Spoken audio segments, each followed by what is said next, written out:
Guys,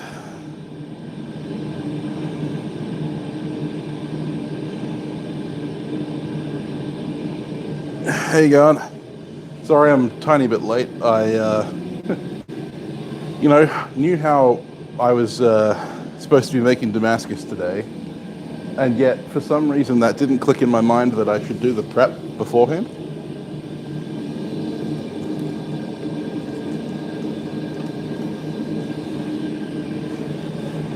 So just had to quickly rush through all the prep.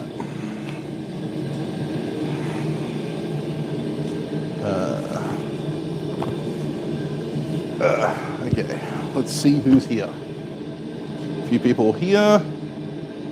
We got Paul, Trail Dust. Oh, two Pauls. Paul Orchard and Paul Wheeler. Hello.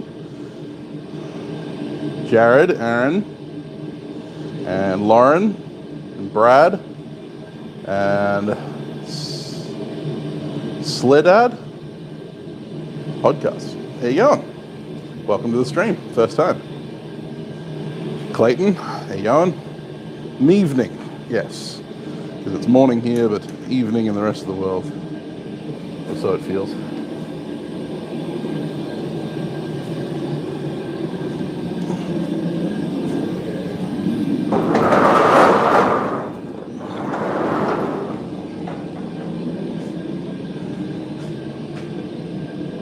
Hey, Hunter Soldier, how you going? Going good, going good. I'm a little behind, so you'll have to forgive me.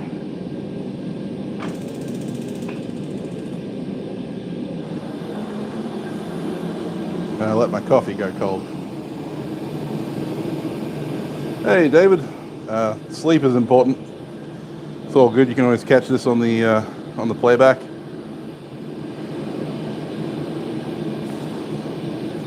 Hey, hi Snipes, how you going?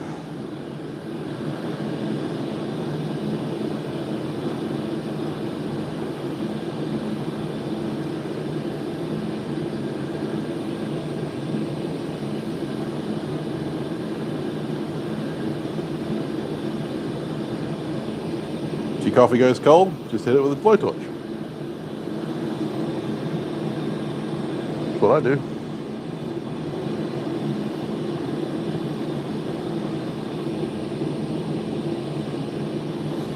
Fair enough, yeah. I mean, it's the time zone things.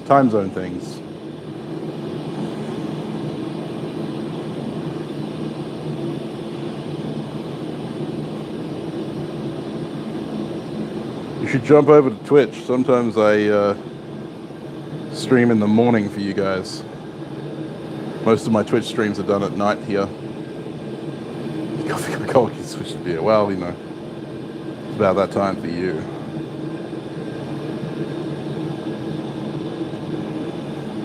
Hey, Robert.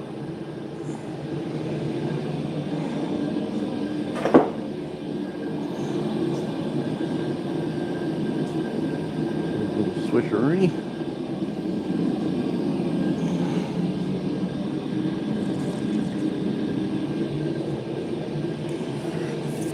Yeah, so ever the professional. I checked the poll last night before I went to bed and went, oh, I'm making Damascus by hand. Oops. So, yeah, I had to rush this morning. Hey, Brandon. Well, not entirely San Mai yet. Oh, you're Davos. Oh, okay. Sorry. Obviously I didn't click. That's good. I have already finished that aviator's knife, yes. Blacksmith's bow. Okay.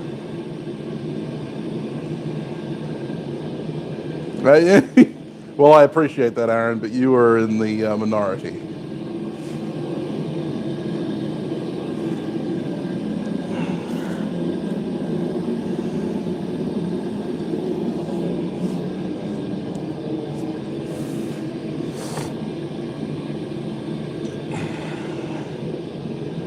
Hey, Metal Blueberries. How you going?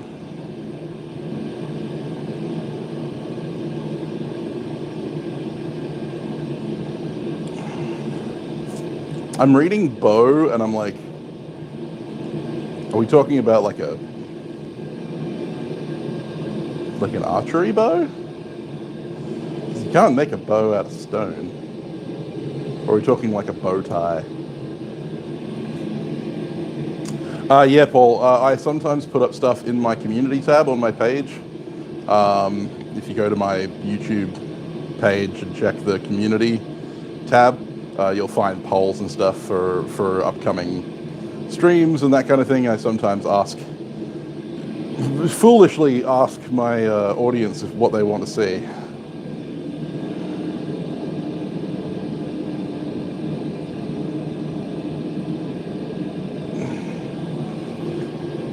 Yes, by hand does suck, and yes, if our ancestors had power hammers and presses, they damn sure would have used them.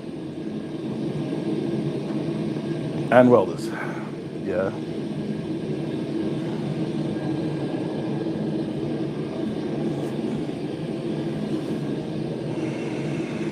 They were called The Apprentice. Hey, MB, how you going?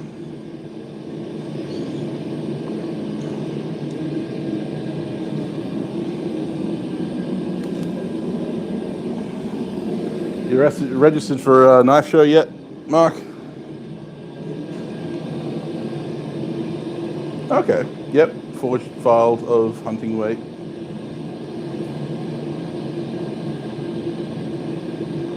Nice. Yeah, I've thought about making a blacksmith bow, steel bow.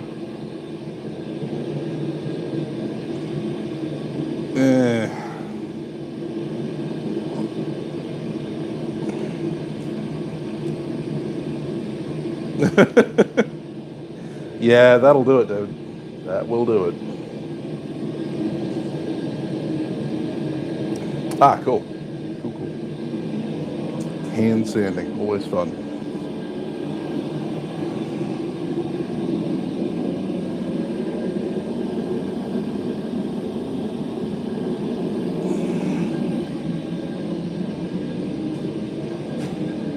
Be back in a second, guys. I'm just gonna go grab something.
Hey, Isons, where's your sister? Where'd Jan go?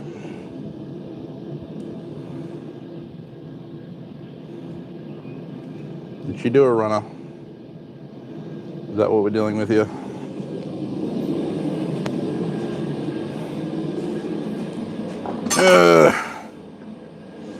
Damn it, Janet.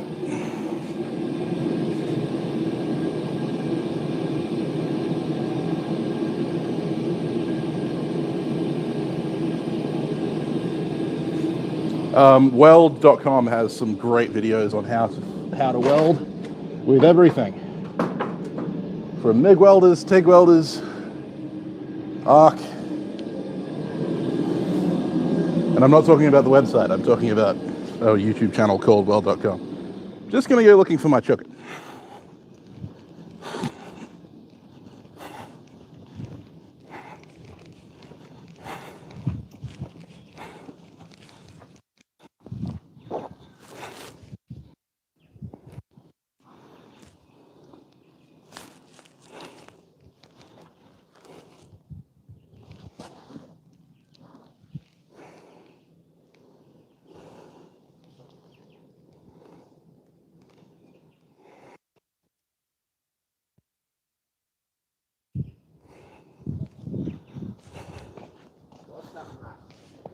Hey mate, oh yeah, one of my, I think one of my chucks has gone for a runner. All right. So I'm just looking for her. Yeah. Oh, you're safe with her. She won't touch the hooks, mate.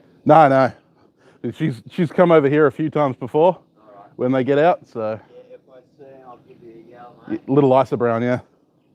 I'll have a look. You want to have a look out the back? But Nah, she should be. out here, wouldn't it? Yeah, she'll be pecking around in the grass somewhere.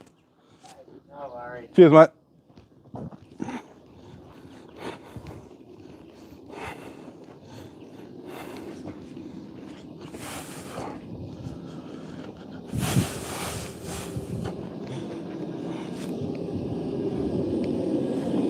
Janet.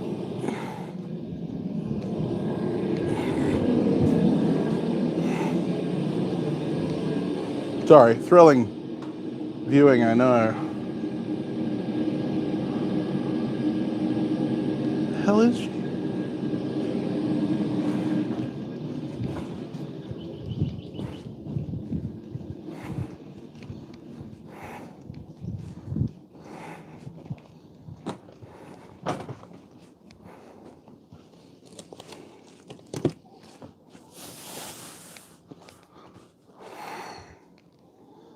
Oh, there you are. Typical. You need a friggin' heart attack. Right. Bloody chucks, I swear.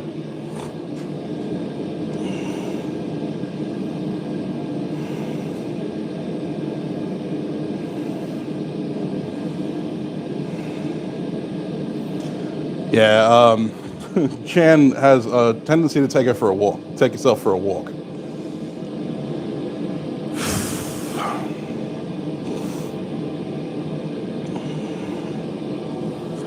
It's always Chan.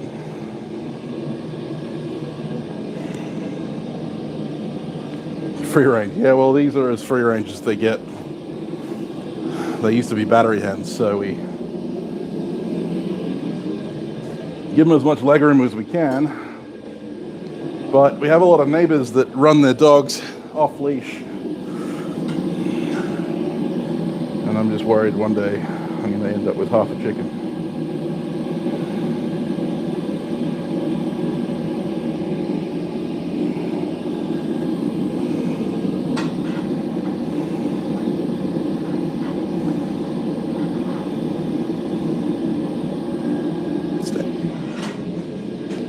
Stay, damn it.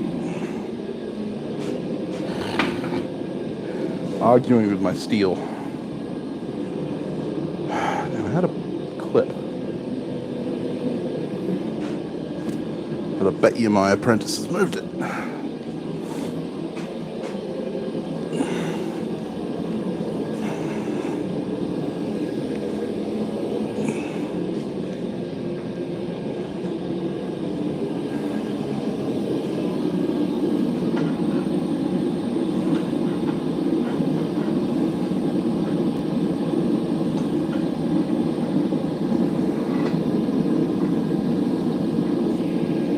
One downside to hiring people. Suddenly they move your shit. That's alright, he was moving my shit before I even hired him.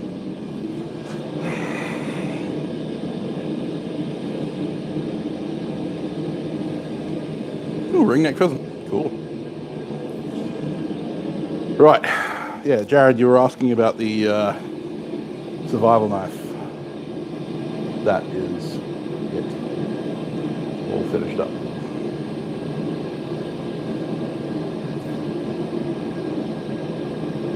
Hey, Uncle Buck. So I'm posting the restoration photos. This restoration has been over the space of over like a year and a half. So yeah, that's the fully restored piece. I left the fire scale from when it was in the fire that burnt down his house, and I chose wood instead, as it's a representative piece. Yeah, you know, it's representative of the stacked leather, but it was also to make the resto cheaper a little bit. But yeah, I gun blued the blade and the fittings. The fittings didn't take the gun blue as well. I had to weld on a tang extension because I had to cut the tang off, obviously, to get the thing out. But yeah, I like it.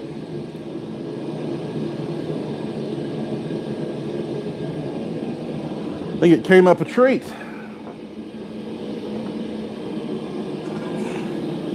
And the other thing that I finished is this, the fencing cutlass that I made.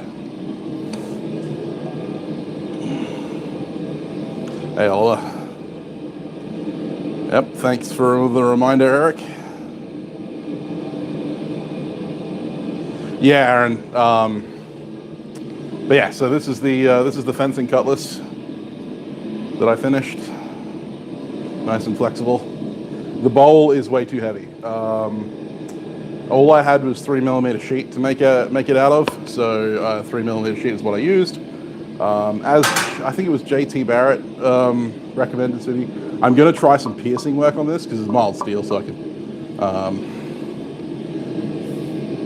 can do some piercing work to try and lower the weight. But I'm also going to get some thinner stock and because I got to make 4 more of these for my club. No, me and sheet metal don't play well together. That should be obvious by how crap this bowl is. You can see a bit of a kink there. And the blade is ADCRV2. I actually forged this on a live stream. And I tempered it in my Don Fog sword kiln, which I've got a video on building. I actually did that on a live, and it's actually available as an IG video, the heat treatment of this blade. The bowl is mild steel. The handle is Jarrah. The pommel nut is mild steel. It's all right. I can swing this sword around because it's blunt. This one's designed to hit people with. I mean, sharp ones are designed to hit people with as well, but this one's designed to do it safely.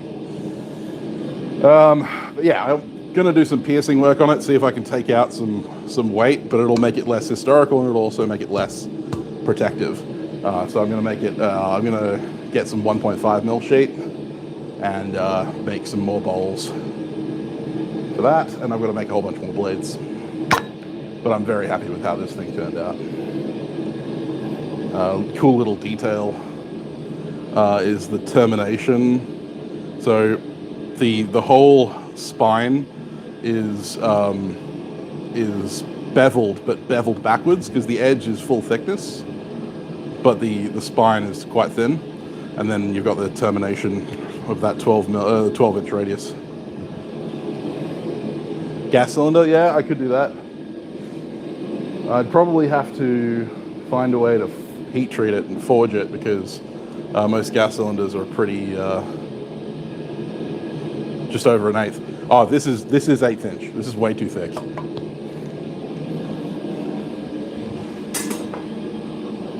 You know, for a cutlass bowl, you want a 1/16.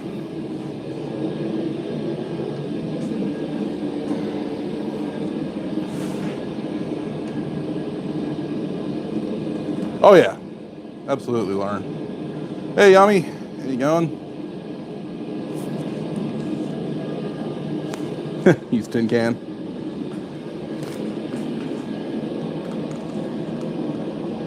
Okay, so we're getting up to temp on our first heat. We're making Suminagashi Scrapmascus, or it's semi-scrap because the mild steel is no in the steel.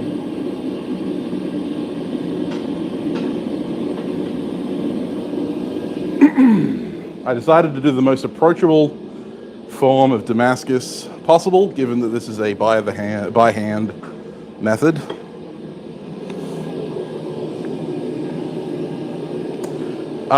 So Suminagashi, Suminagashi or ink blot steel, like flowing ink steel, is a form of Damascus that involves thin layers of high carbon steel smashed in between thick layers of mild steel. It's quite commonly used on Japanese kitchen knives and stuff like that as a laminate. So either as sanmai or nimai laminate, 3-layer or 2-layer laminate.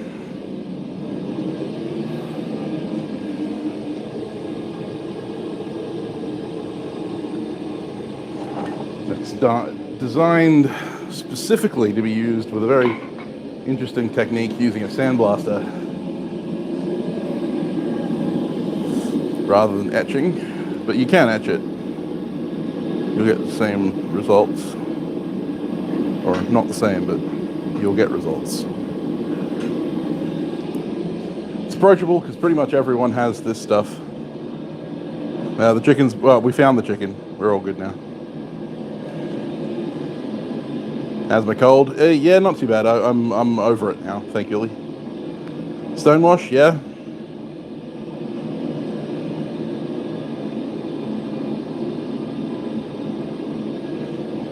Hey Rob, how you going?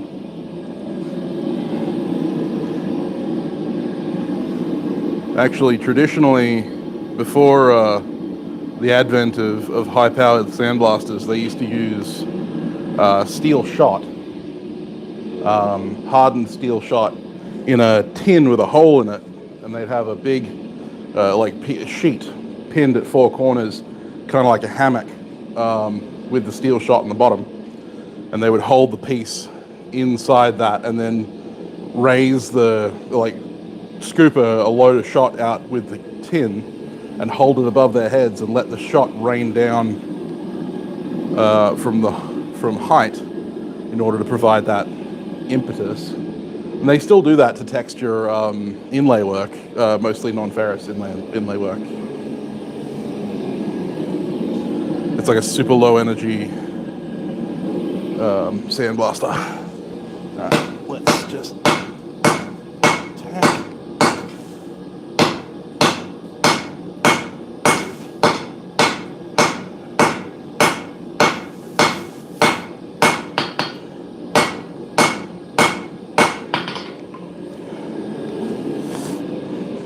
So this is 1-inch wide material.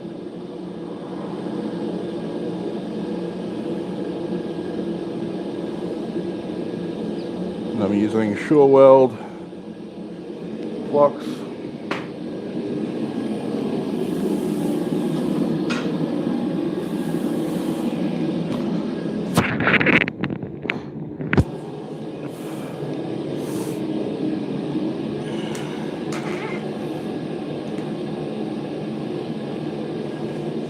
Yeah, not too bad, Rob. I still need to get a better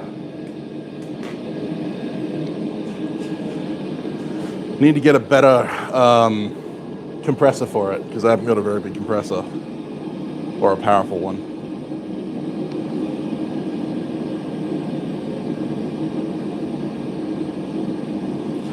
Yeah, like Jared says, yeah.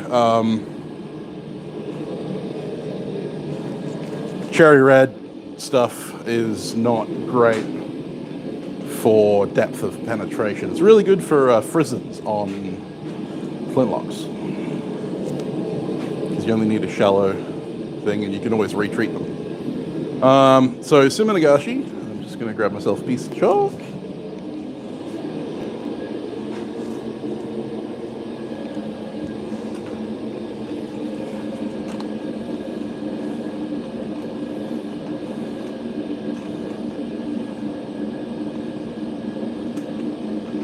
If I can get one out of the packet, Jesus.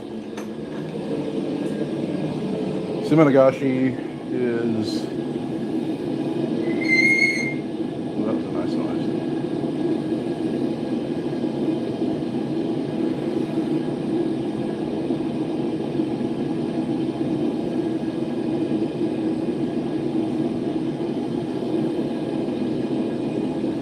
Suminagashi is these thin lines of a high carbon and the thick lines are mild steel. Now at the moment we've actually got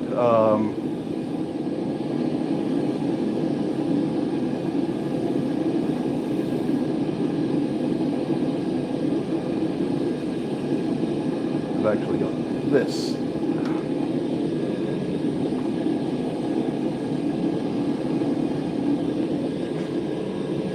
4 layers mild and 5 layers of 5 layers of mild and 4 layers of high carbon. And the high carbon in this case is bandsaw blade.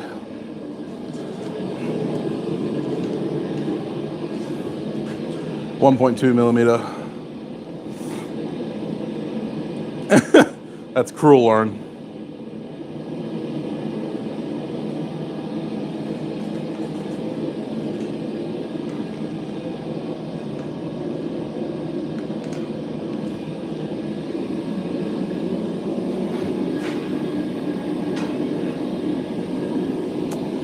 Yeah, so we're starting out with 9 layers, and I'm going to do maybe 2 folds.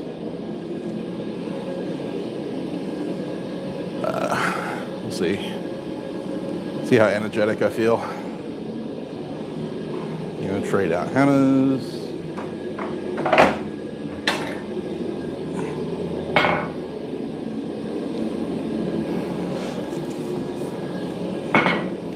My 8 pound. You know it's a good hammer when the head is so heavy that the handle doesn't drop.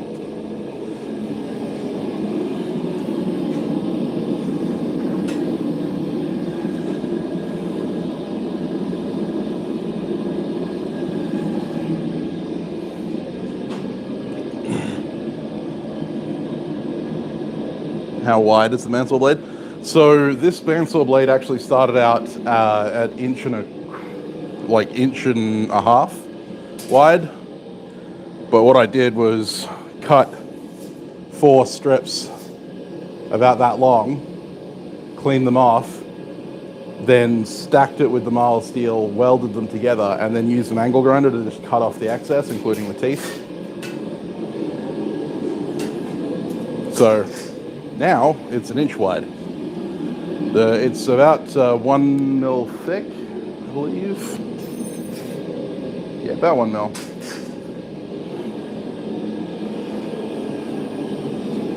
And the mild steel is 1/4 inch. So it's 6 mil. 6.3.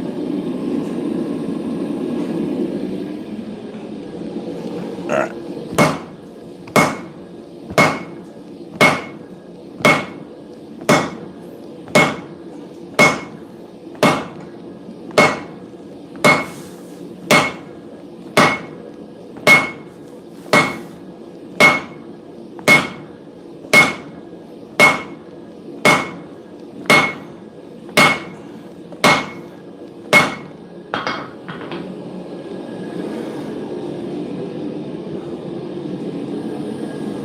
Give it some wellies.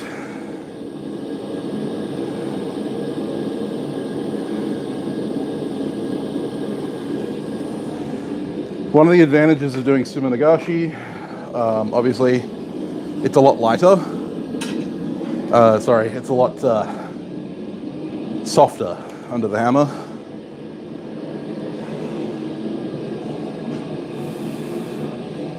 No, this is the second heat, Rich. That was the second heat. It's an 80 kilo handle. Fair enough, Lauren. Yeah, it's an 80 kilo beamish.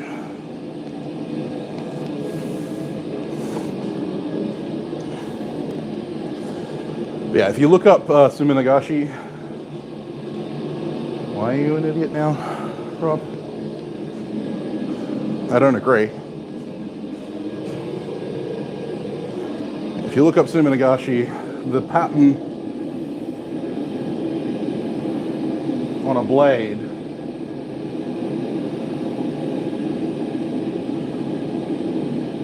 is very light.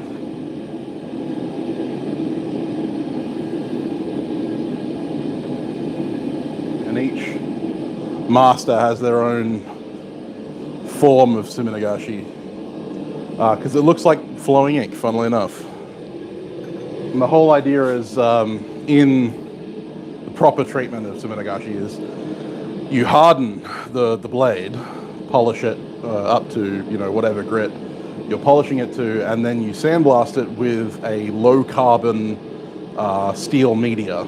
And all it does is bead blast the surface of the mild steel, because the mild steel obviously didn't harden, but leaves the high carbon steel shiny. And so you get contrast without needing to etch, basically.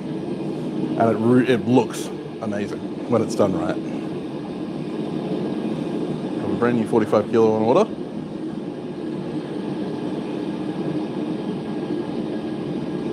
$45 will seem tiny compared to 100 kilo. Mansell bait and pallet strap.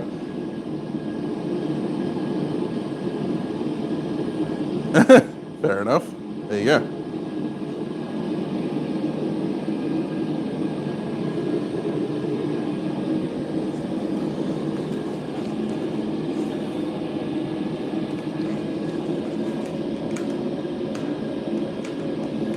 Hey Ryan.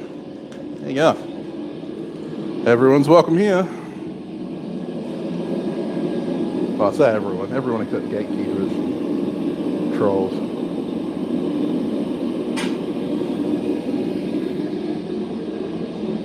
My least favorite people.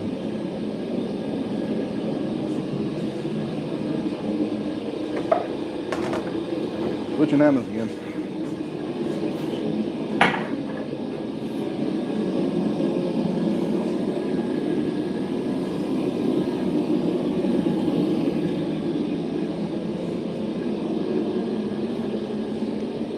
We've done 2 welding heats, and now I'm going to start drawing it out.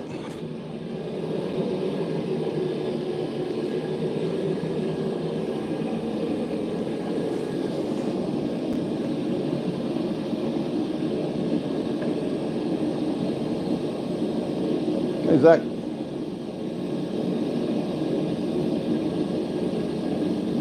Oh, I'm definitely not caught up yet.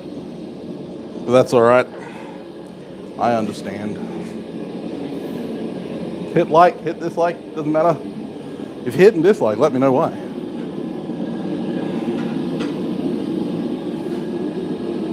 Always looking to improve my content.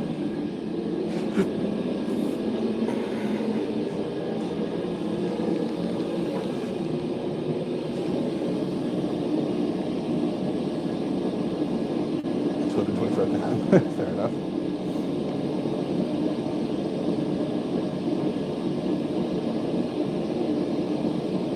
Well, I don't know, Paul. That's why they'd have to tell me.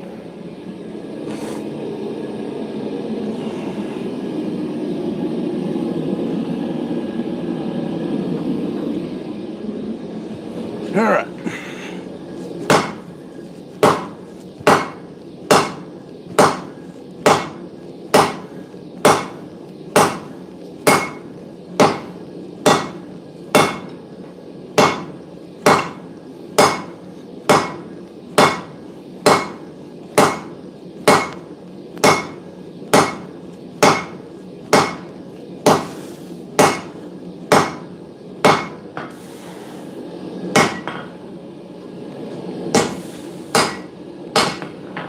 Go.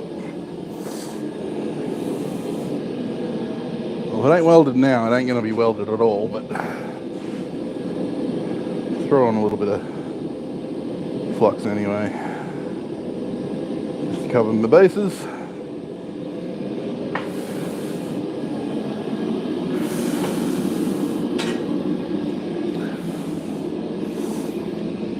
Whew. We're using bandsaw blade and mild steel, Paul. Oops.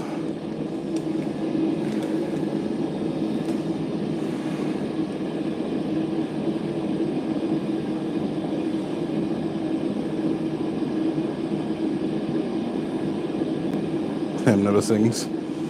I sing on Twitch.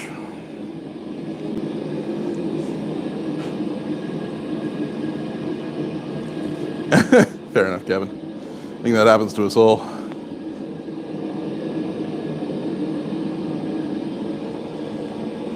Ah, cool, Debaka.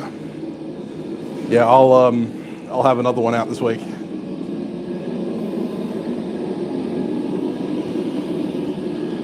I've been very happy with the feedback from those so far, and I've had a lot of ideas given to me, which is great because it means I've got so many videos to make. The straight pin that I'm using right now is 5.5 pounds. Yeah, Daniel, this is what I'm trying to do with these first few at least, is trying to get a comprehensive flow. So this week's will be on handle construction.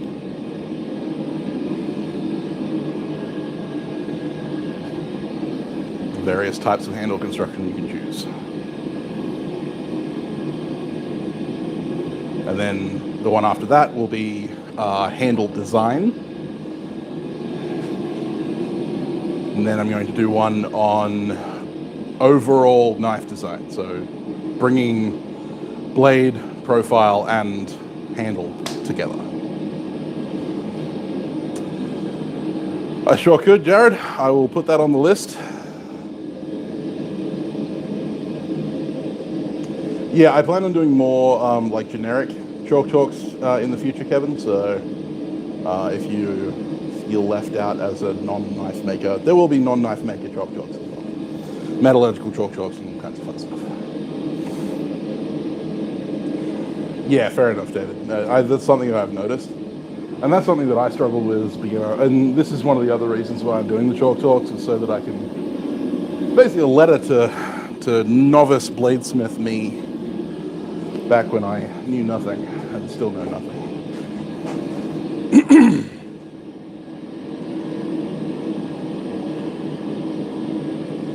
Gonna make some precision pew-pew parts. Don't want to keep them to harden. Cryo probably won't help you then. Yes, 5.5 pounds is not a beginner's weight. Absolutely, Lauren. Correct.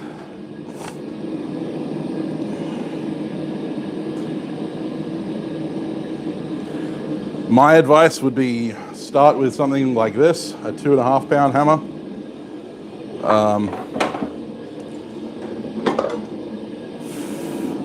I have another one of these coming, which is a 2.5 pound Viking crossbeam. This is a really good starter's weight. And it's a good daily driver. Like, this is what I use daily, is a 2.5 pound. And this can be done with a 2.5 pound. Something that I'm not showing is that I'm doing this with my 5 pound hammer because I'm trying to do this on a live stream. And I'm trying to do it in as speedy a time as possible. A 5 pound hammer is not necessary to this process. Hey, Hans.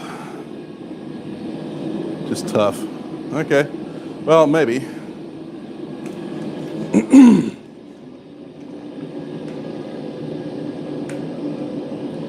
Yeah, exactly, Jared. It's just one of those things where the heavy hammer helps me with moving steel faster, which is great when I'm in a hurry, but requires a significant amount of experience and technique to do properly.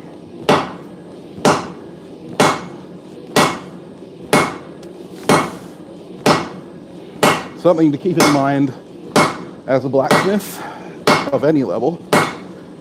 If your joints start hurting, stop what you're doing. Like, if you're feeling pressure in your elbow, shoulder, or wrist, you're doing something wrong. Your muscles should be sore, your joints should not. Thanks, Dan.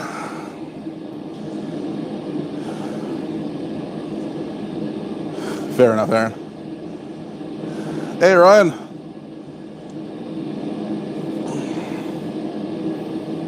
Your hammer is still holding up, Hans. I used it for the first first welding heat.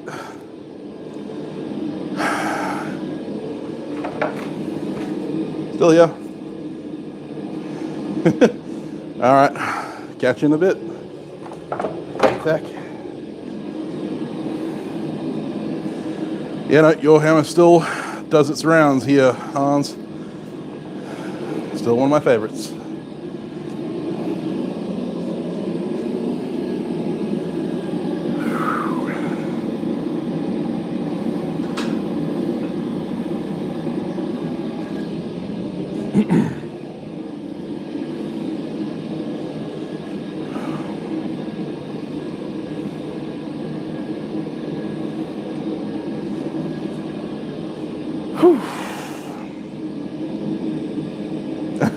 Semi-beautiful. Hey, Roy. How you going?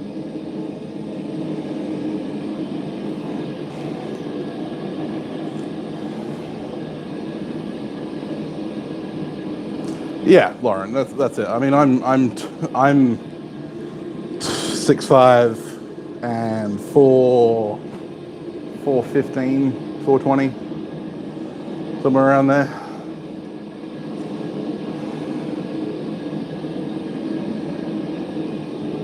Will do, Hans. Will do.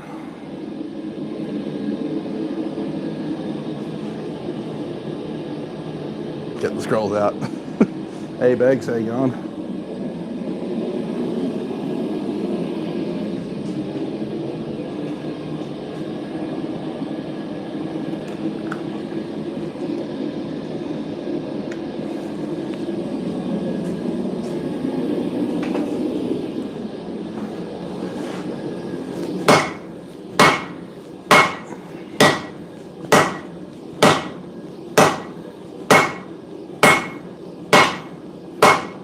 Out. Got some scale between the hammer handle and my hand.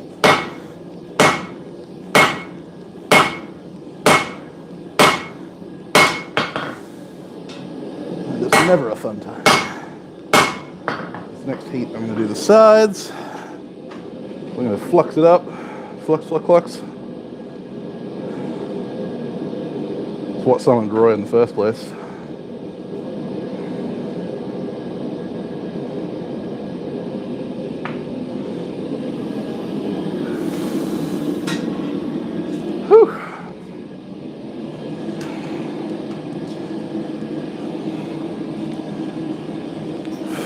Yep, 400 pounds plus.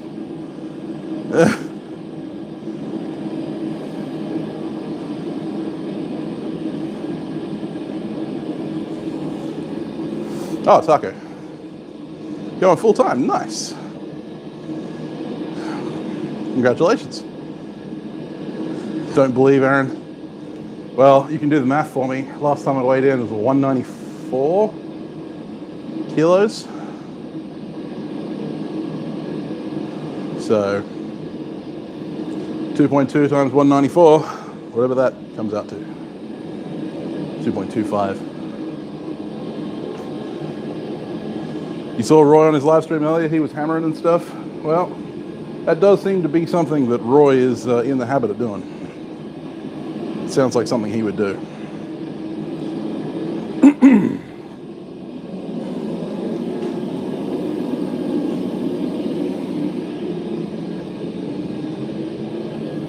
$426.8, there you go.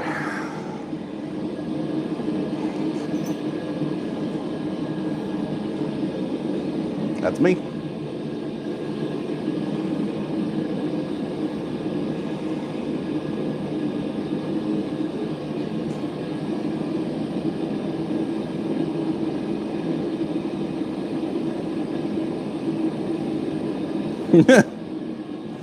You just pretend you're doing stuff. Yeah, me too, Joe. Me too, Roy. Me too.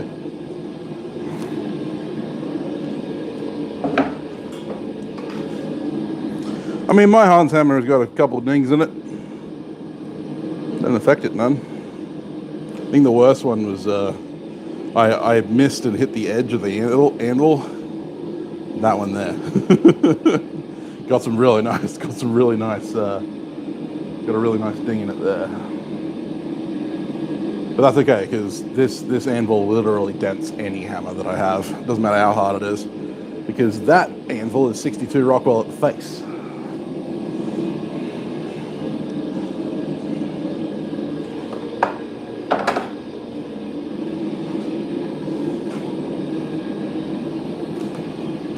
Bigger than Brock Lesnar. Yeah, well, of course, Brock is mostly muscle, whereas I am mostly fat.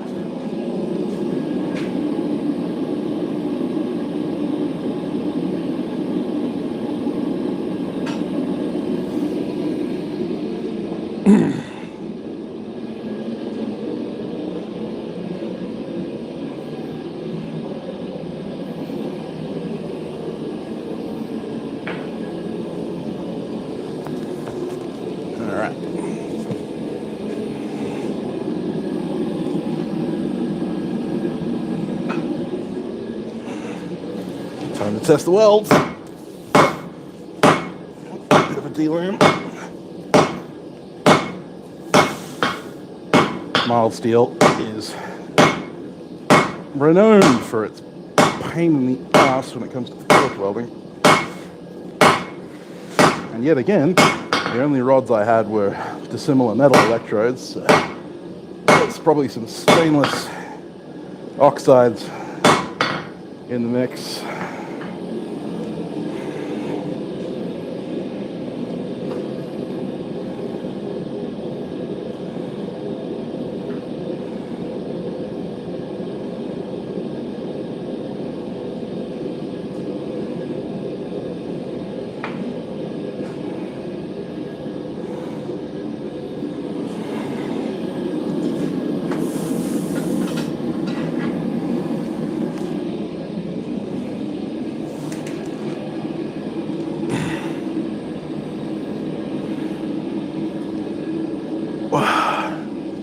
Hard hammers are a no-no.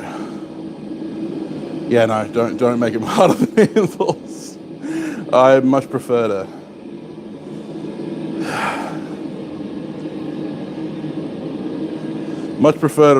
reface my hammer. All right, Wayne, take it easy. Be safe.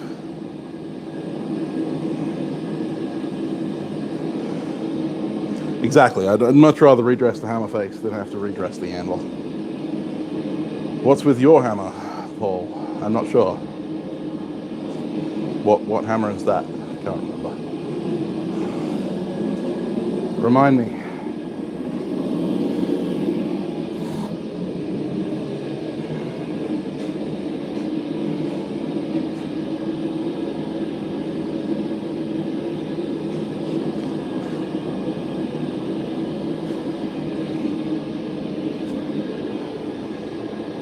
I mean, my daily driver English cutler has been redressed so many times that it's actually about a ½ inch shorter. Oh, diagonal pin you ordered?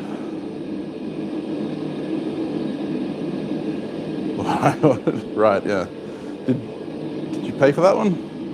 Or was that just a kind of when I get round to it? Because I don't think I've been taking orders for hammers for a long time, so. All right, Lauren, take it easy, mate. Sleep well.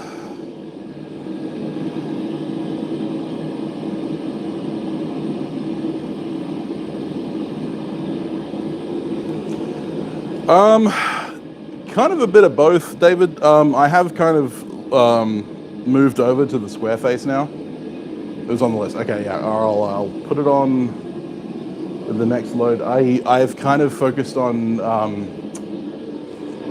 reorganizing my hammer production because I've got my apprentice now who's doing all my grinding for me, and so I'm doing standardized patterns. So my first run of standardized patterns was these English cutlers, these 2.5 pound English cutlers, and these 2.5 pound Viking crossbeams. So those are part of my new standardized. The anvil wears out hammers as it should. Yeah, so those are part of my new standard patterns, and then I've got a couple more that I need to do, and diagonal pins are on the list.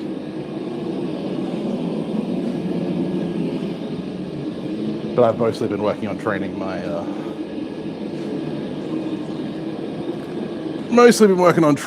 apprentice, my grinder monkey. Will do, Aaron. Probably won't be for a while.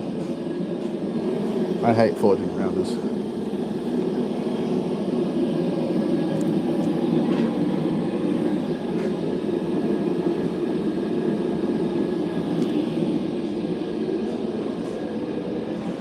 I can never get the fullers right, and so they always end up a little bit skew with.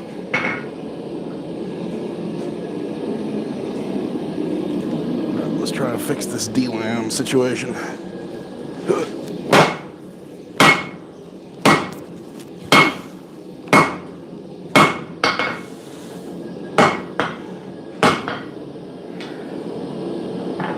See if that worked.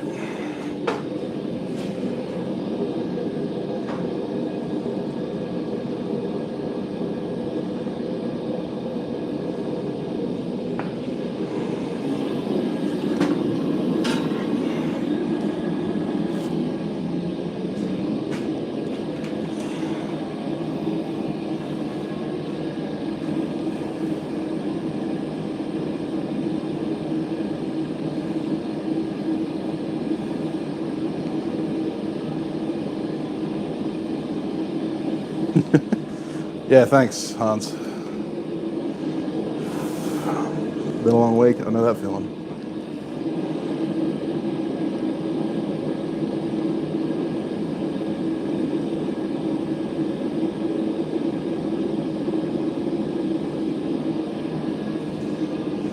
Whew. Yeah, the only rounder that I finished recently was Aimless Adventurer and First Degree Forge forged me a texturing hammer, but I don't really use texturing hammers in my shop, and it was the right size and shape to turn into a rounder, so I reforged the eye a little bit, just widened it out a little bit, and yeah, they'd basically done all the hard work for me already. They'd forged the fullers and all that kind of stuff, so it was pretty easy. Just reforged the eye and then halved it. This was actually my apprentice's first attempt on making hafts, and he kept chasing the facets until it was very thin. So I'm going to end up leather wrapping this handle just to bulk it out a little bit. But you know, I like narrow handles, but this one's a little too narrow even for me. Statue for toilet paper. Okay. Hey Zachary, how you going? Yeah, fair enough, Rich. 'Tis that time. 'Tis the season. Oh, with Ryan in the chat, you guys should know that, you know, Forgecast competition is out, and this time Ryan is providing some really nice stabilized blocks of unknown wood. Like, you won't know until you get it. And I'm really sad that Ryan keeps holding these competitions on the Forgecast and I can't enter because I'm one of the presenters and one of the judges. Oh, and on competition news, the buoy competition has a 5th prize. we had 4, now we've got 5. The 5th prize is actually going to be, I've decided, a viewer's choice award. So I'm going to, at the end, post up photos of all of the blades. I'll do a YouTube video on it, and you will be able to vote in the comment section for your favorite. And the favorite from the viewers will be winning a Damascus billet, courtesy of a very generous person whose forge I cannot remember the name of right now. But I figured rather than just leaving all the judging up to me, get you guys to get off your asses and help me.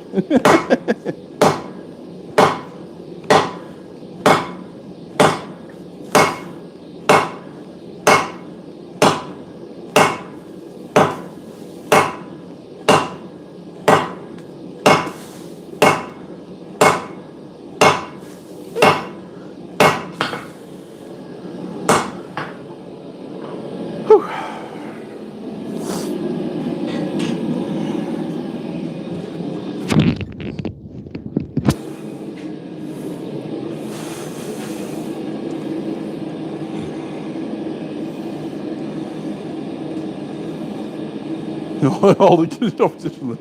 Only me and Alex in it, though. That'd be interesting. Alex will probably win, though.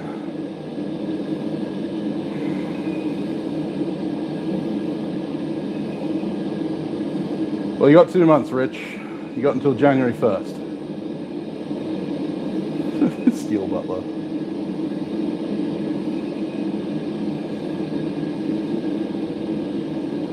Yeah, it's a good time to start, Uncle Buck.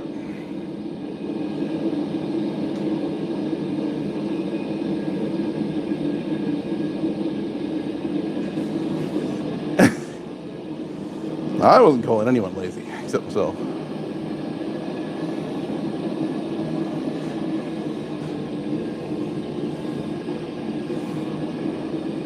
Hey, Troy. Everyone here tonight, yeah. It's great. Hello, everyone.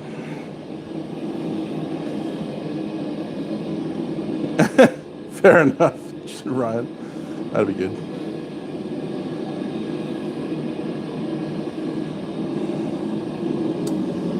Yeah, so the viewer's choice currently only has a Damascus billet as the award, but I'm actually going to, any further donations are going to go to the viewer's choice. And I'm currently tossing up whether the finalists, like the top 4, can also be as part of the viewer's choice as well, or if I leave the viewer's choice to only the ones who didn't win something already. Go for it, Hans.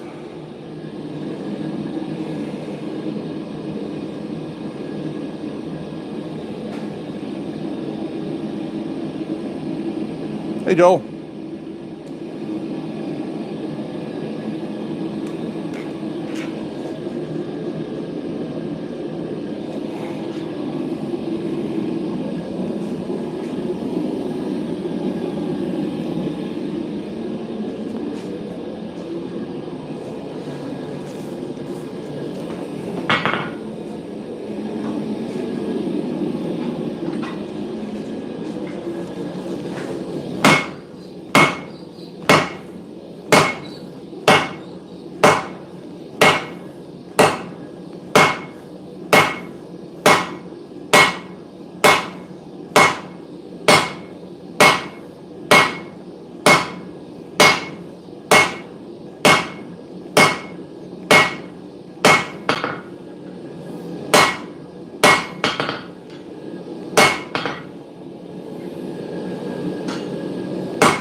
Yeah.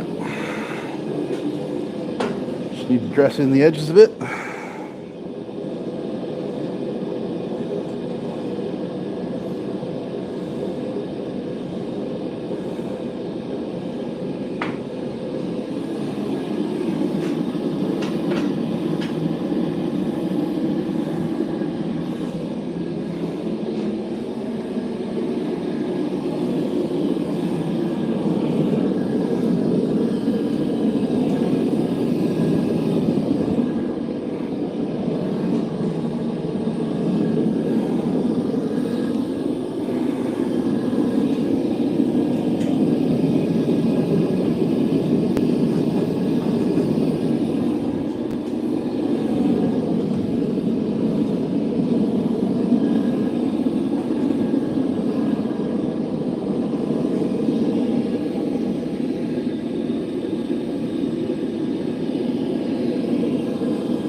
I'm sorry to hear that, Hans.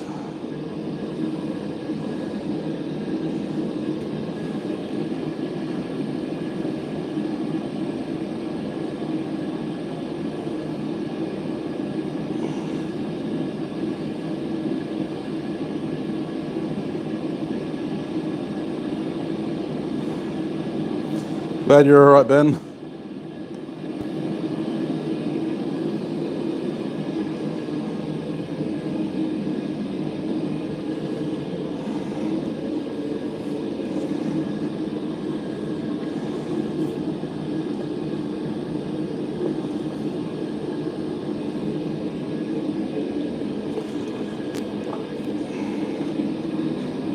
No, you're right, Hans.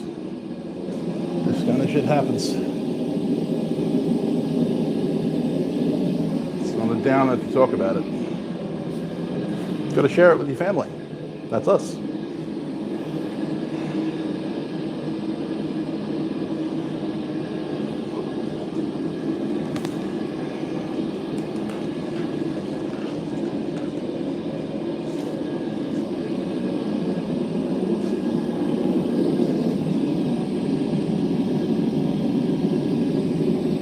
Got no use for fair weather friends.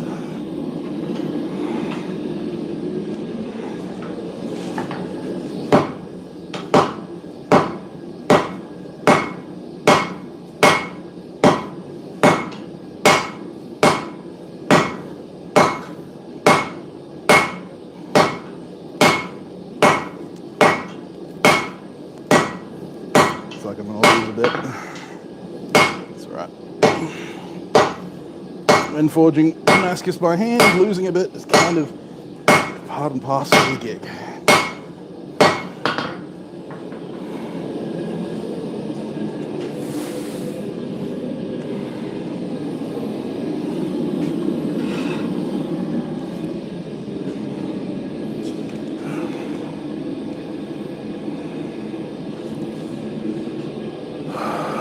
Your sister's wedding was part of the reason you were gone. Oh, fair enough. Congratulations to your sister. Yeah, Hans, no shame in crying.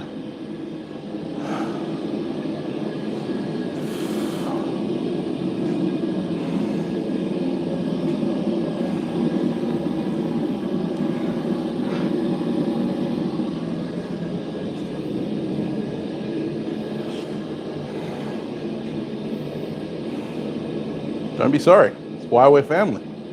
We're here.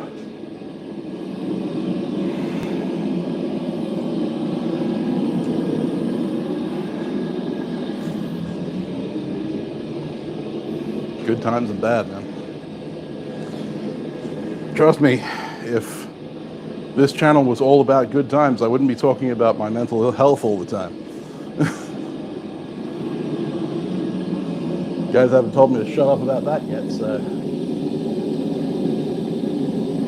I think we can spare some time for other people's hardships.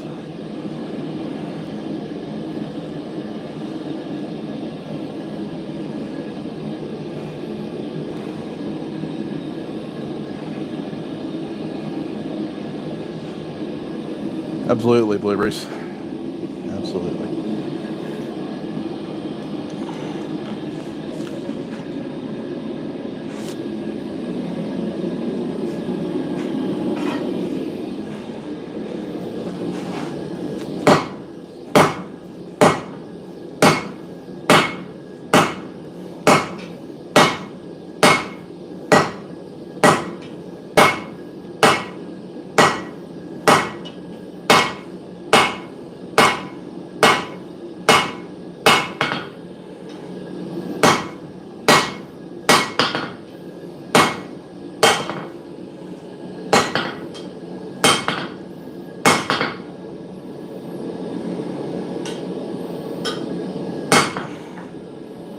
All right, time to cut and fold. That's right, we're going old school. No school like the old school.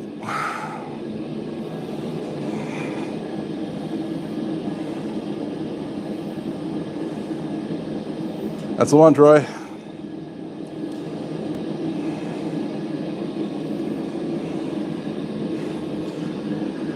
Depends, Paul. Depends on if it turns out or not. It's a very merry on birthday.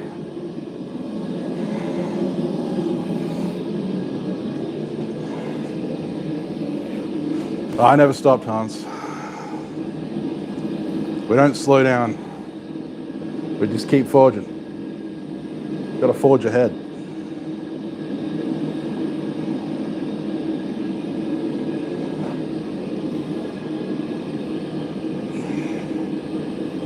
Fair enough, Blueberries.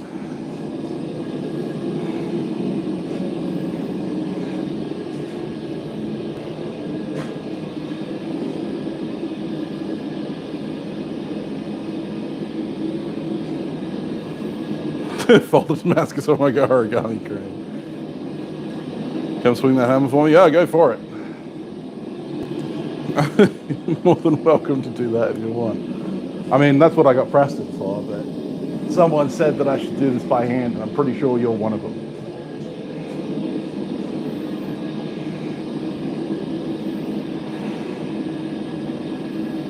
Yep. Forged through adversity.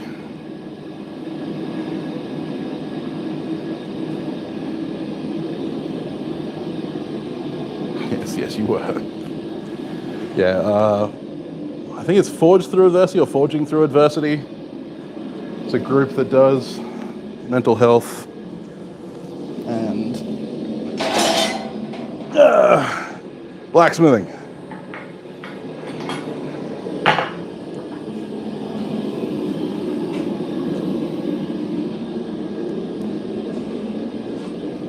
Two things that seem to go hand in hand.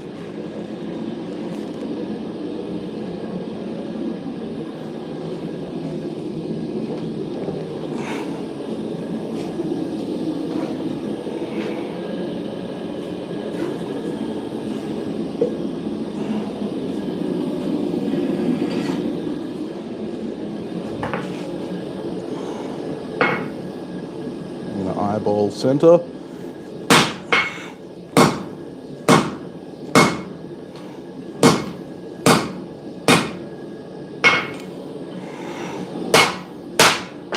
Yep. Went a little violent on the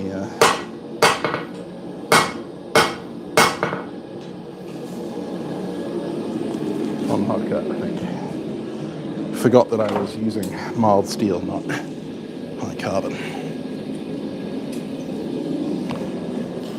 That's okay. That's why we have tongs.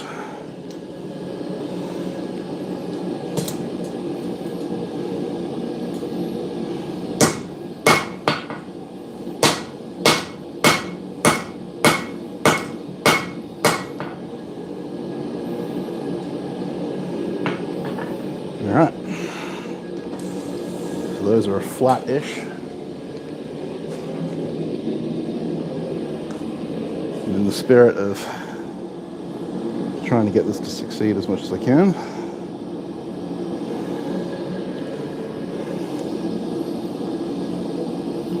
bit of Iron Mountain.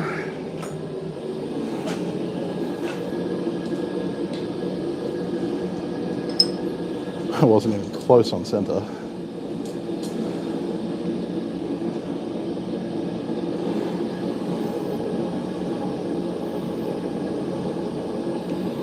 There we go. Bit of pallet lamination.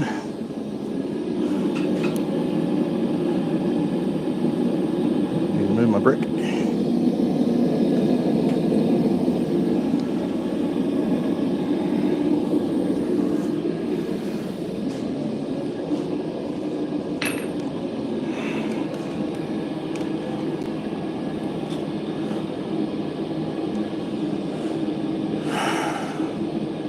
See you later, gaming ham.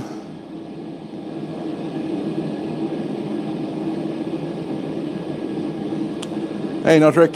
See you later, Zach.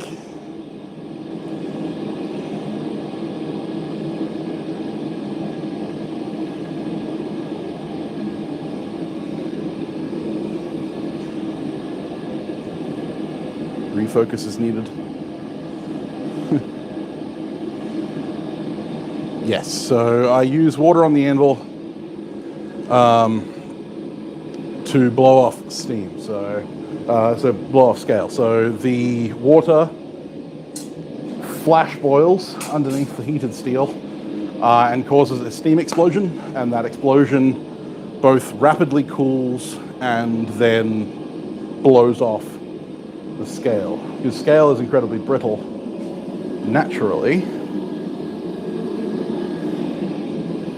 It's also very thin, so it cools rapidly on the outside of the billet and then shrinks, and that brings it away from the surface, and then that steam explosion then expels that and causes a nice finish.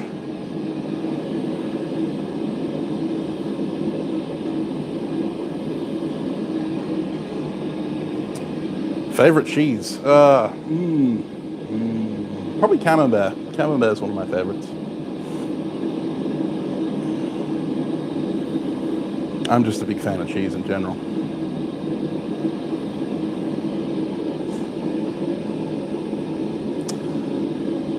Masterclass in forge welding in a coal fire. I would talk to Roy about that one.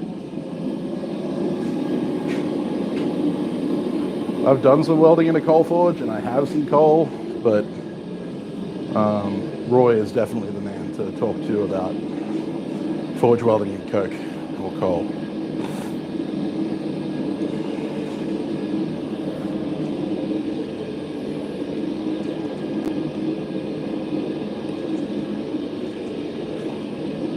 Cheese grommet.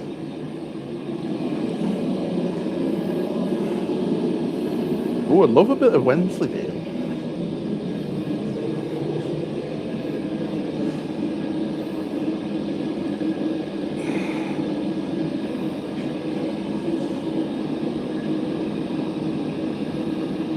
Oh dear, that's not good then. Hopefully you were successful. No worries, Roy.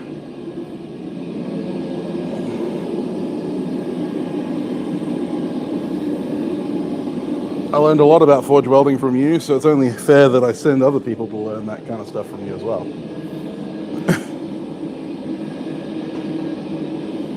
Age Gouda or Stilton. Gouda is Gouda, indeed.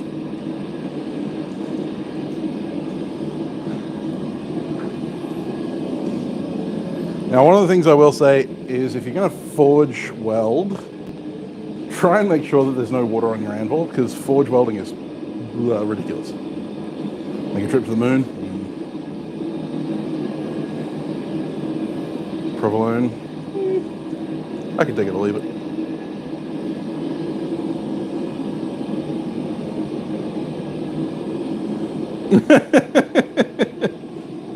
I mean, you could try and tackle me. I won't do anything. But that's kind of the point, is I won't do anything. Monster.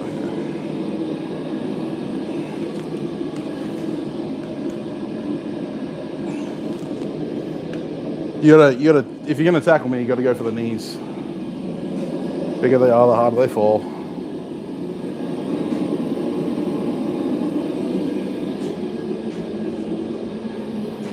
Okay, getting up to heat. Just gonna gently tap them together.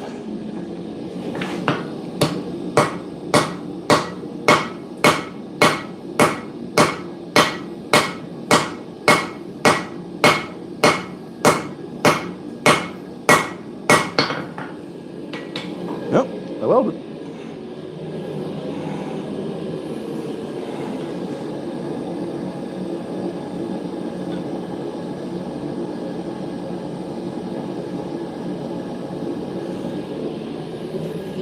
I welded it, held it.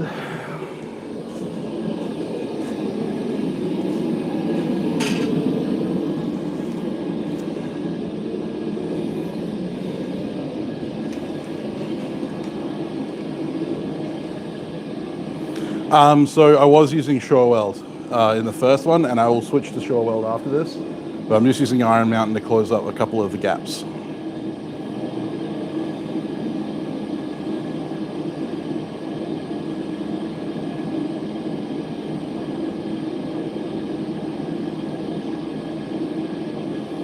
Dirty trees. Yeah. Gonna nuke some Alfredo. Yep, fair enough. Jumping headfirst in an olive tree.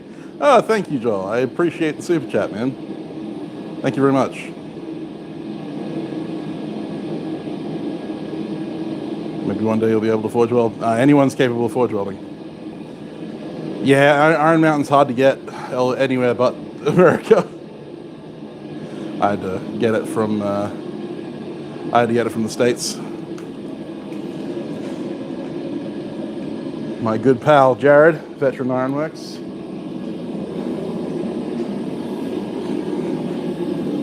Sent me a big old package with some Shore Weld and some Iron Mountain in it. But yeah, for the first welding passes, I was using Sure Weld. Welcome back, Tech.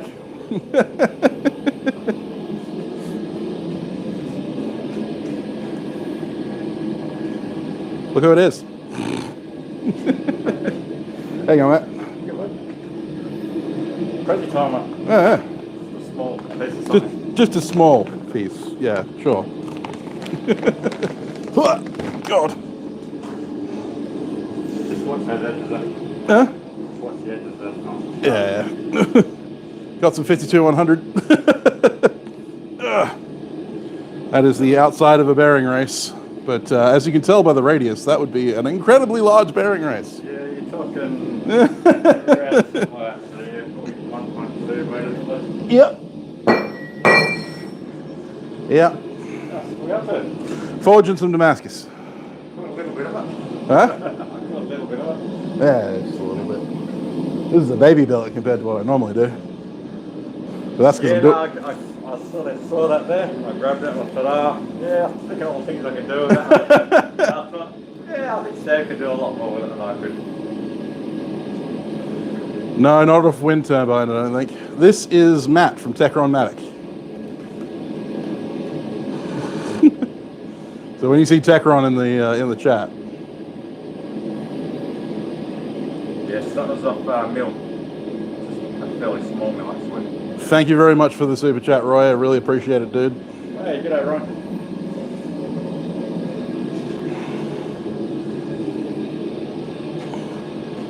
I'm going to try and read the chat. Needs his I'm glasses. wearing reading glasses these days. So They're all saying hello. All right. I'm gonna go that way, so I probably want to point this somewhere where they can see what's going on.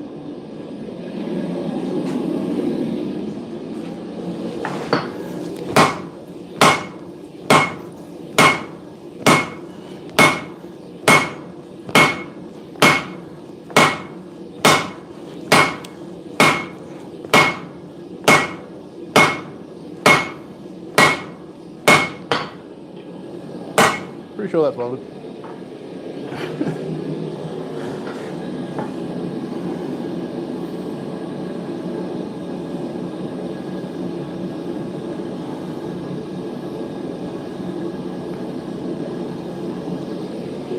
Whew.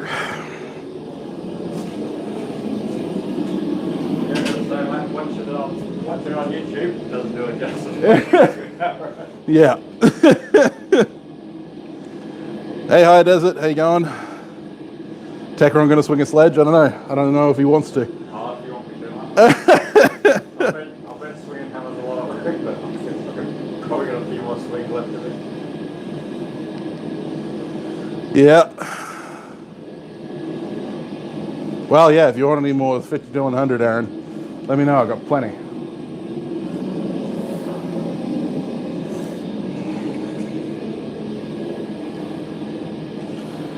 Oh. That's all right. I can work this one by hand. I made it a size that I could do on my own. Haven't got my striking angle with me either. 3:30 a.m. So. Yeah. Oh dear. Homeward bound. Oh, I slipped by hand. Stopped it by hand. Yeah. I drove right past on the way. Yeah. Oh, thank you very much for the super chat, Ben. I really appreciate it, dude.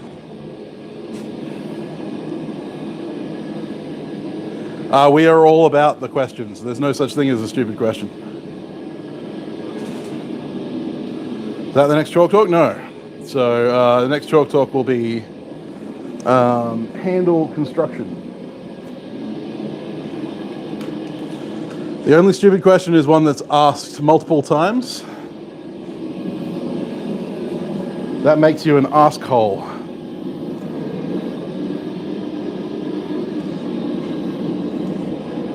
Which is a term coined by the great Niels Vandenberg.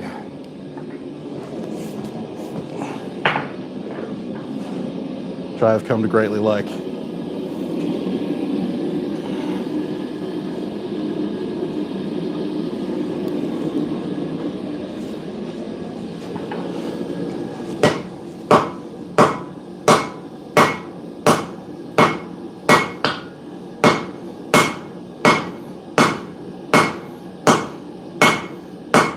weld opening up.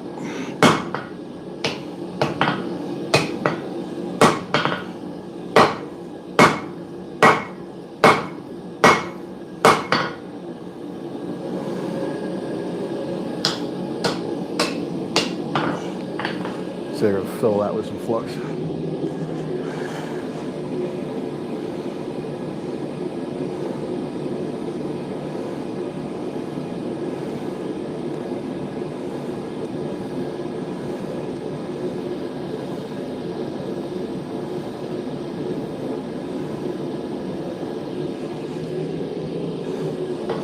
Quite literally fill it.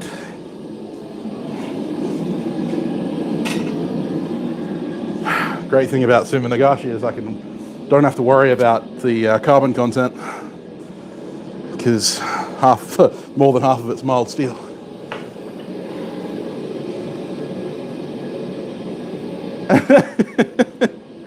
Yep.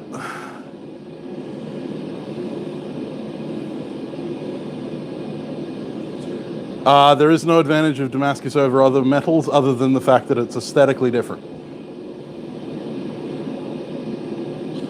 Yeah, I remember that, Daniel.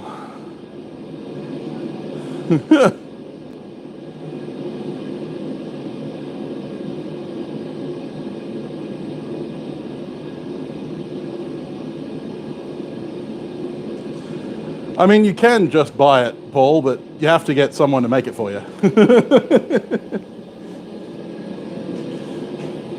Yeah, that's by the eBay stuff. Huh? That's by the Oh, no, God, no. Don't buy anything from eBay or Amazon. Unless you just wanted something decorative, maybe. Might be, All right, Beggs, have a good one. Yeah, I mean, yeah, if you wanted to make fittings out of it or something. yeah. But yeah, no, I wouldn't buy it for making blades out of.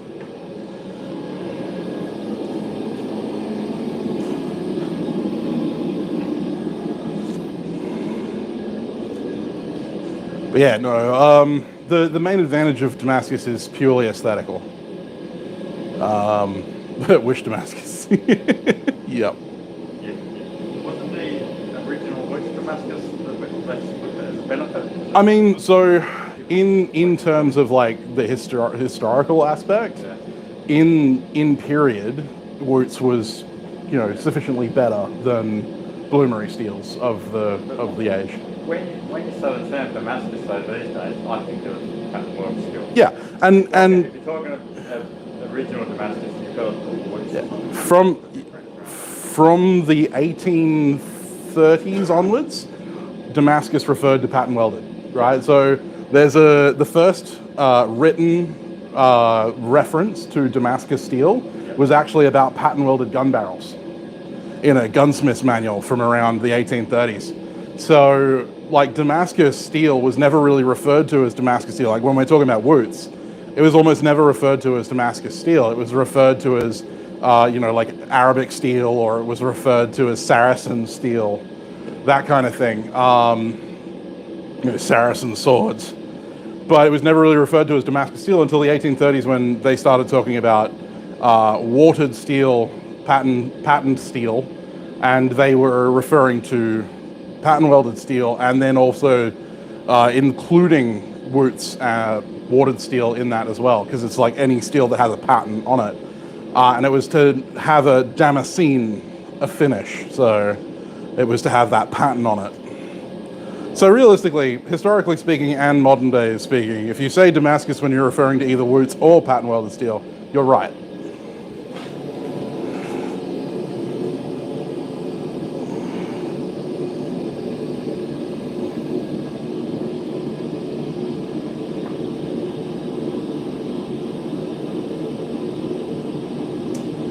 Yeah, Wish does that, Curtis. See you, David. I mean, Damascus is good for like functional tools too, but it's, it comes at a cost of potentially having delaminations in it.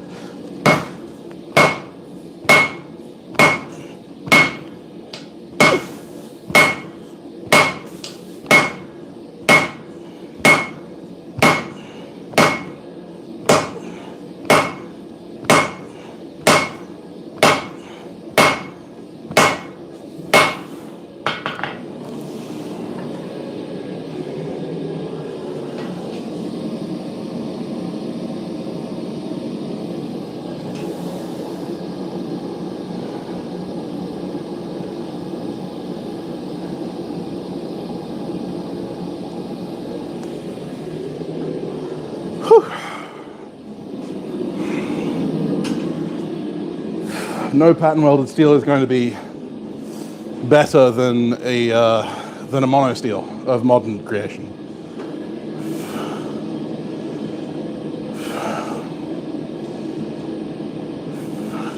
Yeah, so technically, Daniel, that is correct, but not.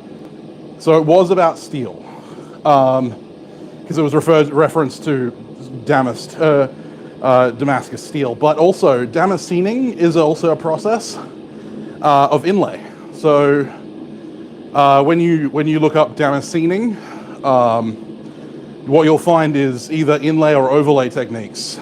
Something to be damascened is to have gold or silver wire or leaf inlaid over the surface. See you later, Huntersoldat. I'm not sure about that, Curtis. All right, Kevin, thanks very much, mate. See you later.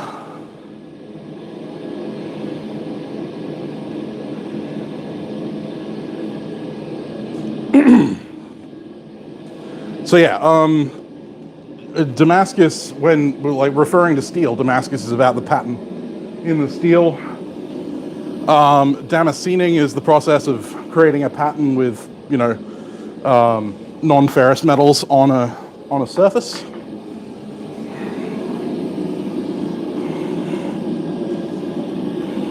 But yeah, you're technically correct. Like when referring to Damascus as the place, most of the time you're referring to a patterning of some kind.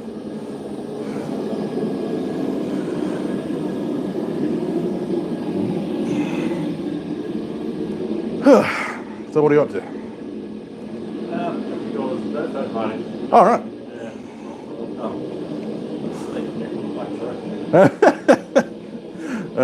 So they. That's not till 1, man. All right. Yeah. Plenty of time. Well, happy birthday to your daughter. How old is she turning? 9. 9. Yeah. Almost in double digits.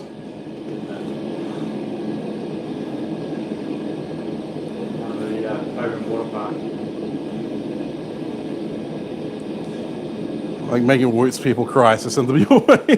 Fair enough. I am staying hydrated, yes. No, it's nice. I'm kind of glad that I chose to do the Damascus by hand stream on this day. Was that? Oh yeah. Yeah. Yeah. That was when I was forging the bowl for that cutlass.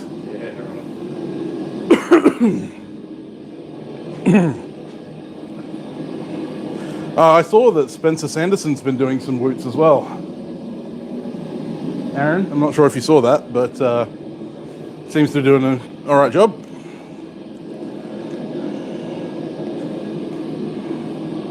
I haven't seen the finished product of anything that he's done, but you know, seems that he's been making some woots ingots.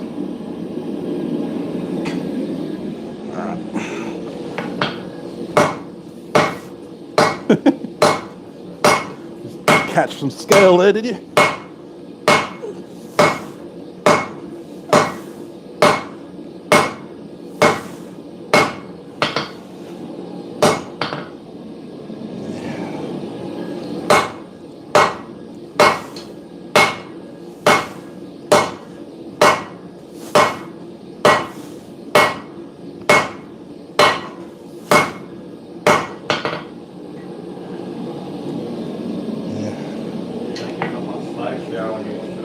No, yeah. There is the advantage of not getting sprayed with.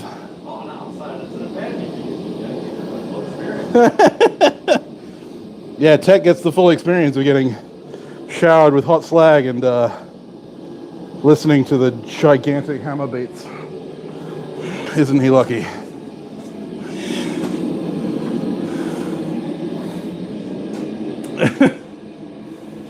If you can't feel it through the floor, are you actually swinging the hammer?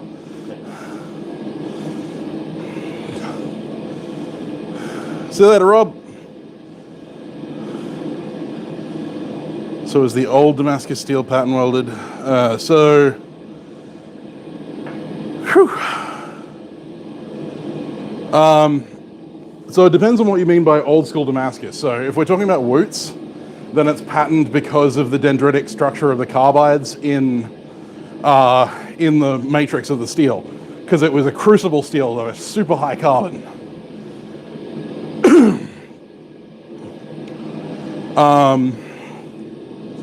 So like in terms of that, the pattern was more like an essential part of the steel.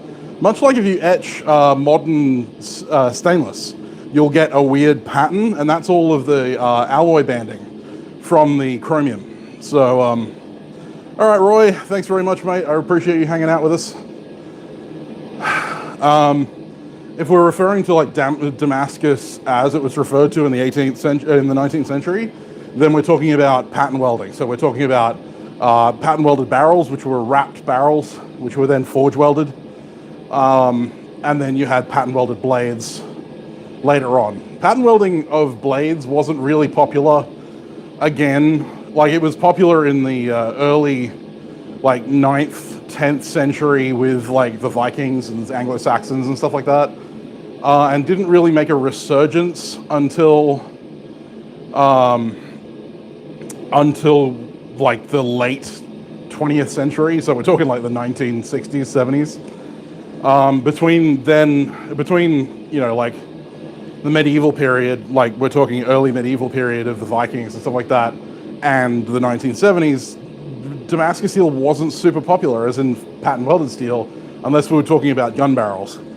And the reason for that is because after the discovery of the cementation process, which was the process of creating blister steel and then shear steel, pattern was inherent in the steel because it had to be folded a number of times in order to homogenize the carbon content.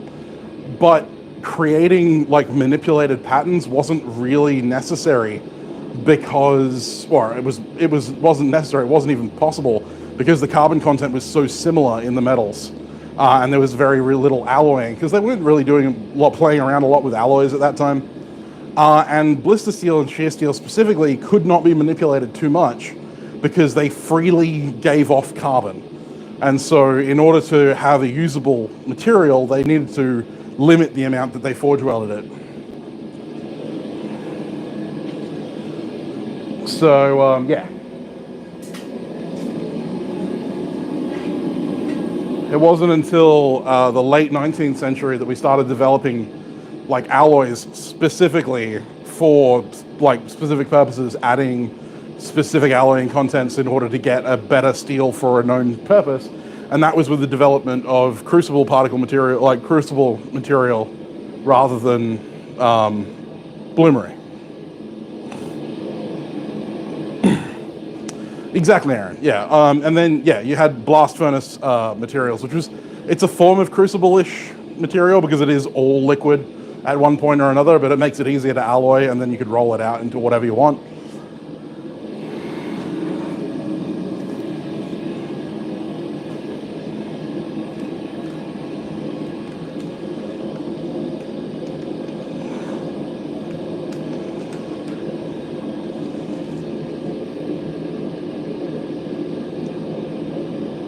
Oh yeah, if only, Troy. If only I'd read up on it a little bit.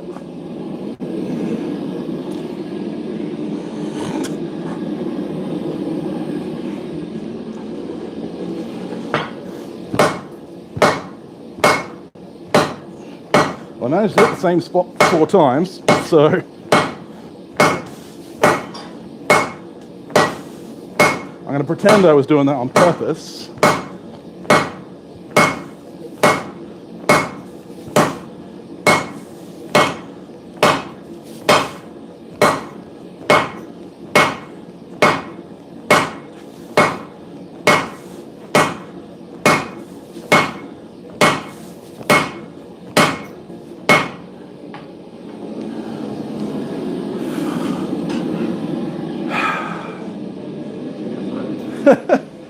Yeah, it'll get the heart running. The section looked at you funny. That's right. All right, MC. Have a good one, mate.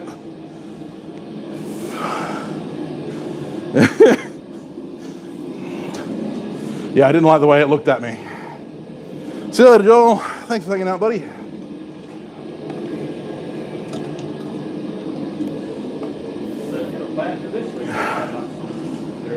I'm just making up some material. I'll eventually laminate it around a core because it's a mild steel in it, so it's probably enough there that I could probably do a proper deba or a tsujihiki or something, Japanese style chef's knife. Oh yeah, also a high carbon core, 52100 or something. Or I'll do a Nimai, so I'll do a laminate.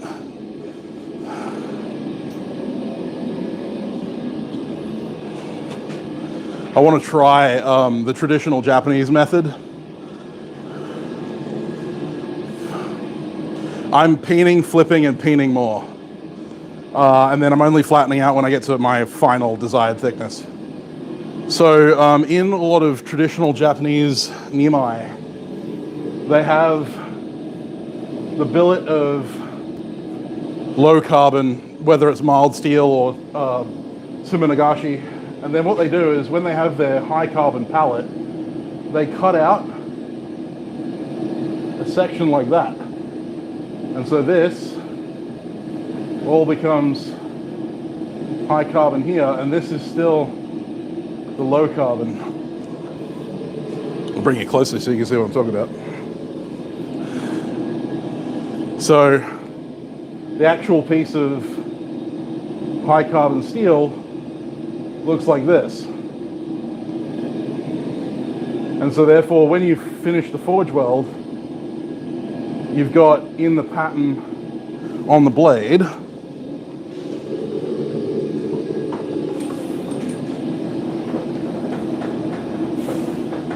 this is especially cool with Suminagashi. You have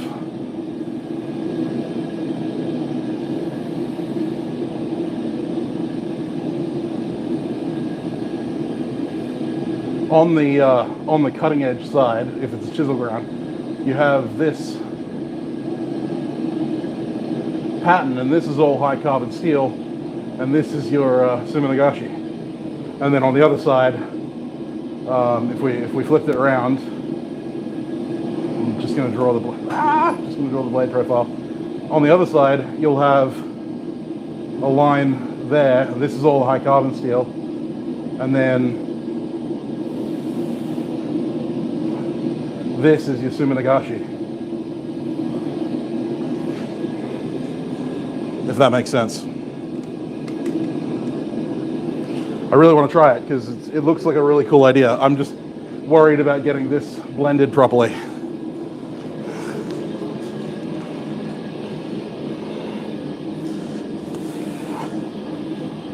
Pain.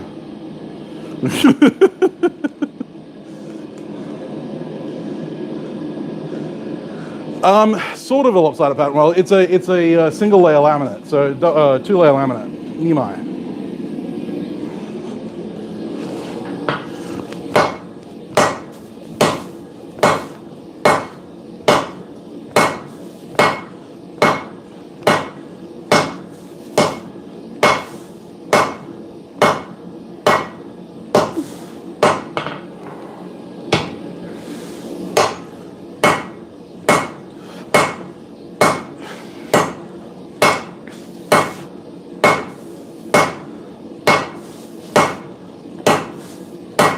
Might have to get 2 blades out of this. One more heat and I'll flatten it all out.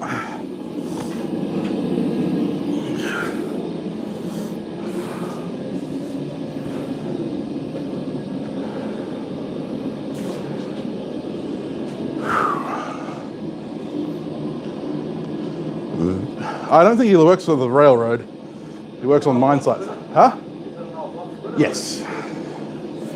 It's a reheat treated and reground block splitter.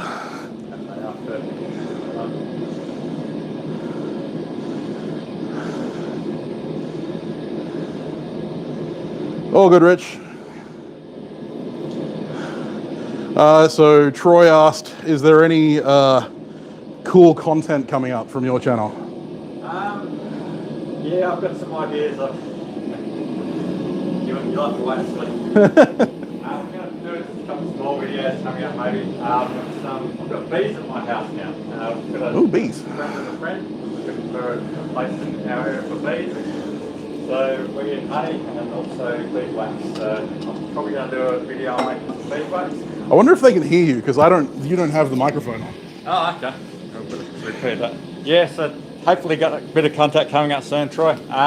I've got bees at my place now, so I'm going to do a video on some beeswax just to get things moving. And I'm thinking about some anvil videos, i.e. some fabricated anvils, a couple of those ideas coming up.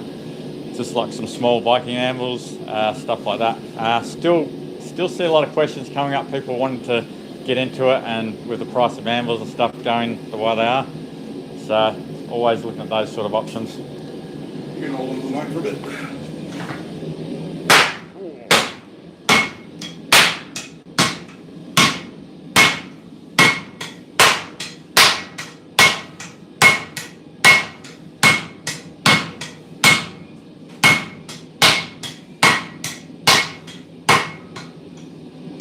That's proper guitar.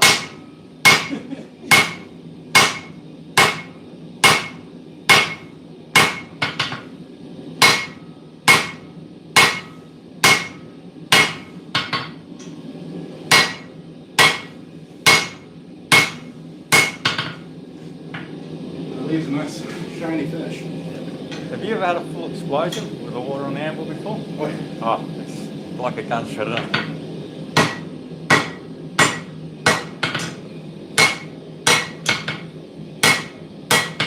Guitar is supposed to be done at about welding heat. Yeah. To properly blow off the scale. But I normally do it at a low red just to clean things up. Yeah, it certainly wakes you up when it happens. Oh yeah.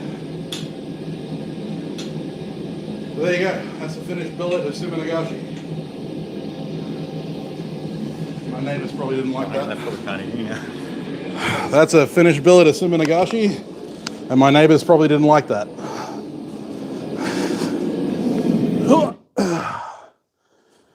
But it leaves a beautifully clean finish.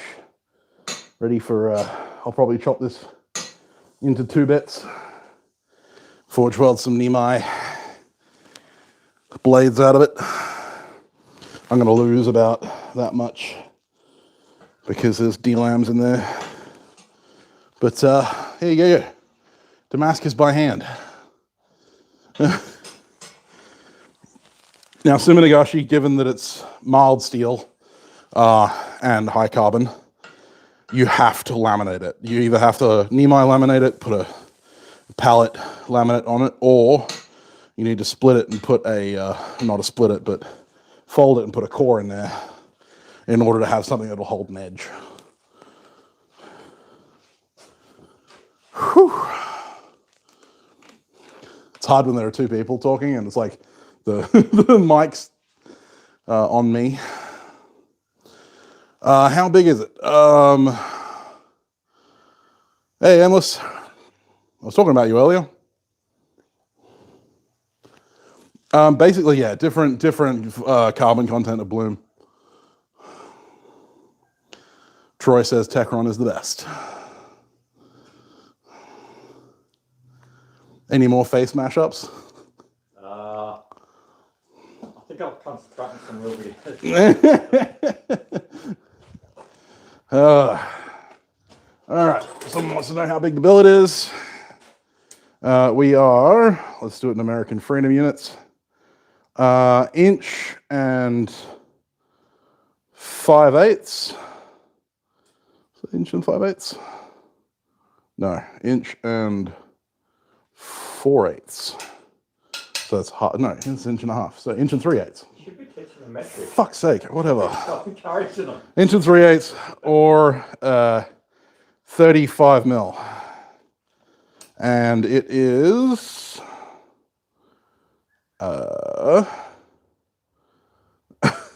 like 7/16, which is 12 mil, or just under 12 mil, like 11 and a half mil. And then it is also 180 mil long or 7 inches.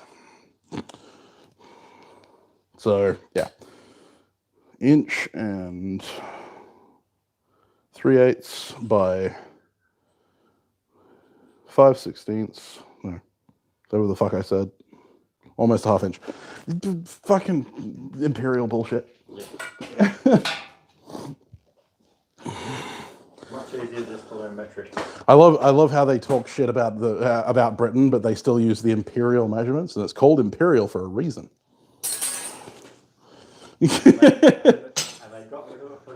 America has never had an empire. Guess which empire was part of America? The British Empire. Yeah, pretty big one. Whew. We were talking about the hammer you and First Degree made me. Fractions of whatever the hell is 30 mil. 30 mil times 11. Yeah, pretty much like 32 by 11. 5 millimeters more than an inch. Yeah, that's it. Yeah. But yeah, so that'll be some nice Suminagashi to make a blade out of. Might only actually get one blade out of it. Make a big blade. Because I'm going to have to cut about a ½ inch off the tip and about an inch off the back to get rid of all of the D-lams. Because forging by hand is for chumps.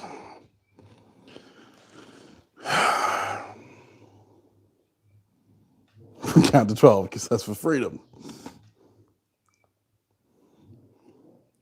May just stick with SAE on the other side right next to me on the sewing table. Yeah, I mean, all of my rulers are multifunction. They have, you know, both proper units and imperial on them. Because I work with so many American measurements and it's all in bloody inches. But yeah. Not making yardsticks any longer. Oh, well. It's hard to make a yard longer, seeing as a meter is longer than a yard. Yeah, especially for micro measurements, small measurements.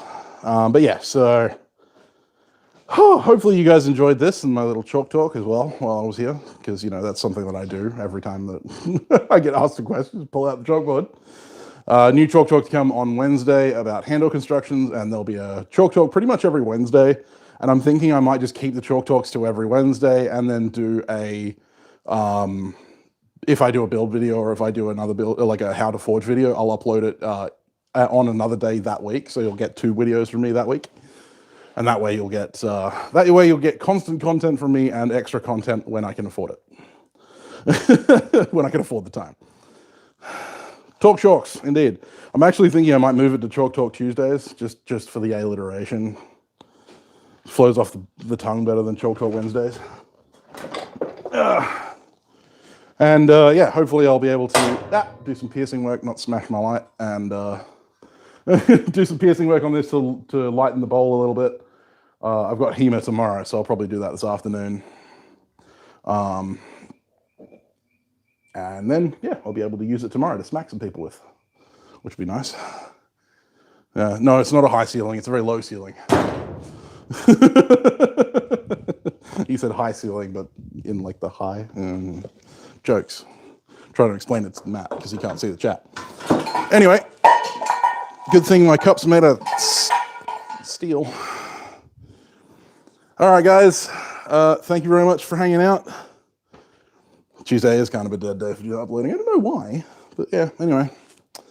Yeah, Thursday's supposed to be the magic day. Yeah, apparently. Maybe I'll try one on Tuesday and one on Thursday just to see what happens, see if there's any difference. But yeah, anyway, guys, I'm going to jump off now. Make sure if you're getting in on the Bowie build that you use hashtag TownsBowieBuildOff on Instagram so I see everything that you're uploading if you're not sending it to me personally. I've got one already. I hate that one. So Matt has his entry, which was just like so happened to be on the bench, you know. Yeah, how lucky. Yeah, get out there, make some stuff, have some fun. And I will see you very soon with another video. I might do a vlog for my patrons very soon, so if you're on my Patreon, look forward to that. And I'll see you guys later. Bye. Little micro.